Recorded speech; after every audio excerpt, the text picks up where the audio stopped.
If Bardock is your favorite character of all time, then we have nothing to talk about. I can already smell the comments, but Mr. Baby, Bardock is my favorite character I need to summon. I get it. I wish you luck on your summons. Hopefully, you end up pulling him with however many stones you may have. But if you're saying Bardock is your favorite character to justify your summon addiction, then we have something to talk about. And I'm going to wait until we get closer to Bardock's actual release before I talk about things like, you know, how good his banner is, the whole banner breakdown, the whole celebration breakdown, all the free-to-play stones you can get. All of that good stuff is coming soon, so of course, stay tuned for that.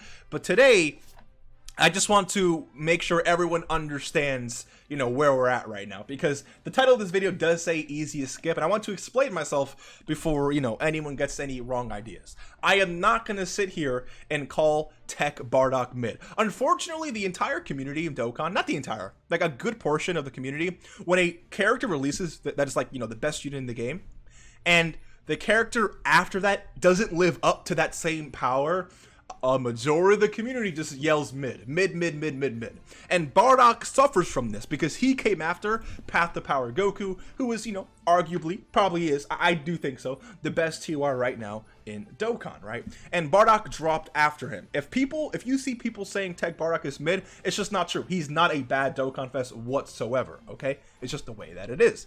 However, Tech Bardock is exactly that. He is not on the level of Path to Power Goku. He is not on the level of these anniversary characters, especially Part 2. I just dropped a video literally 2 seconds ago talking about how they made saving for the anniversary harder, because not only is Part 1 amazing, but Part 2 LRs are so freaking broken. So if you want a copy of all units, you're going to have to save more stones, which means you're going to have to skip characters like this. Characters that are not necessarily, you know, again, he's not bad at all. He's just not what all of these other characters are.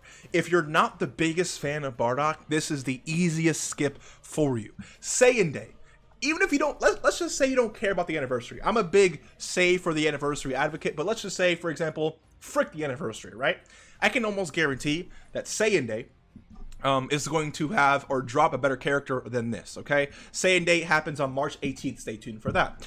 Even Golden Week, right? Golden Week is the global and JP shared celebration, happens towards the end of April. I'm pretty sure those dual Dokkan Festival characters are going to be better than this Tech Bardock. If that's the case, right, then it would be smart to skip this Bardock and save for those characters if you're someone who cares about, and be honest with yourself, if you're someone who cares about getting good characters and improving your box.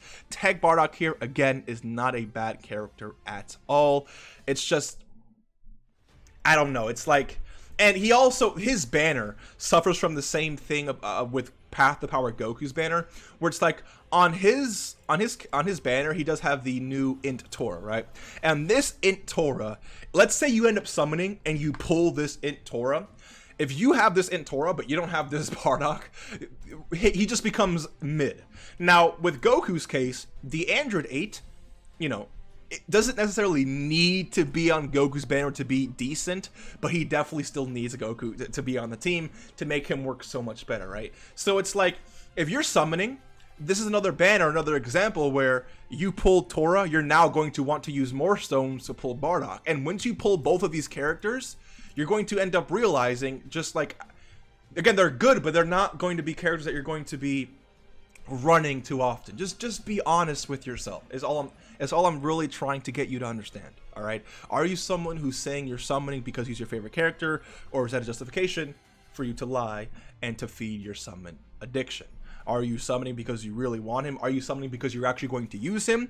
Or again, you're just summoning because he's hype at the moment, or whatever the case may be? Because I know a lot of players, again, I'll mention it in every video, a lot of players summon on characters because they're the newest, freshest thing. It's all hype. But the moment the celebration goes away, the moment Saiyan Day is revealed, no one is going to care about the... Again, this video is not for Bardock fans, for massive diehard. I like Bardock, all right? I consider myself a Bardock fan, but not to the extent of wasting stones when Saiyan Day is coming and anniversary is coming and all that great stuff, right? In terms of what this character's offering value-wise, it is not worth your stones. Path to Power Goku, even though I suggested players to skip, I told you, right? I told you that he is 100% worth your stones. He's just so freaking good. And even Android 8 too, right? I can't say the same thing about Tech Bardock. Again, he's a good Dokkan Fist, but he is not worth your stones compared to the same way Goku is. By himself, maybe. Maybe you can make the argument he is worth your stones. But just the overall value that you're getting, you know, compared to everything, because that's the way we have to look at Dokkan. We can't just isolate Bardock and say, okay, Bardock is coming, summon or not, right? For players who don't spend money, you don't have the luxury. Unfortunately, you don't. You have to look at what's coming next. You have to look at, okay, what characters, what teams can I run? Because at the end of the day, if you don't do that and you summon on everything and you're free to play, you're not going to have stones for when these big celebrations come. And that's what I'm trying to help you see. I'm trying to help you understand that while this character may be hyped for the next week or two, when you pull him and when you pull Tora and you're running that team, but then anniversary comes and you can't pull him, but you still got Bardock and Tora, how happy are you going to be that you got Bardock and Tora? Did I say Toa or Tora? I don't care. You get the point though. How happy are you going to be when you can't pull the anniversary units or Golden Week units or Saiyan Day units, but you still got Bardock and you still got Tora on your box, right? So you should be happy, right? No. The answer is no. You know you're not going to be happy. Just don't do it to yourself. Just don't do it to yourself. All right. Just don't do it to yourself. A lot of people told me in my streams, Mr. Baby, I should have listened to you. I didn't skip Goku. I spent 700 stones, got nothing. 1,000 stones, no featured character, which is crazy, by the way. I don't really know if I believe that, but you get the point, right? It's happened. We just saw Goresh recently. Goresh, I think, went over 200 KCC to get to max out his LFUI Goku. And while Legends is a completely different game, it shows you how bad RNG can be in Dokkan. So if you have 1,500 stones and you spend all of them, don't expect to get Bardock. And with 1,500 stones, don't expect to get the anniversary characters. The reason why I say save is because the more stones you walk into a celebration with, the more chances you're giving yourself. That doesn't mean you're guaranteed to pull the anniversary characters if you save. The same way, I'm just trying to make sure everyone is well, equipped, or as good. Or I'm trying to. I don't know how to word this. I just want people to give themselves as many chances as possible to get what they want. And I know I'm saying skip this, and I know I'm saying skip that. But at the end of the day, we all read those comments where it's like, I really wanted him, he's so hyped, but I regret it because I didn't get him. Or I regret it because I got him, but now I have no stones, and now this is coming out, and this is coming out. Just be honest with yourself. Know why you summon.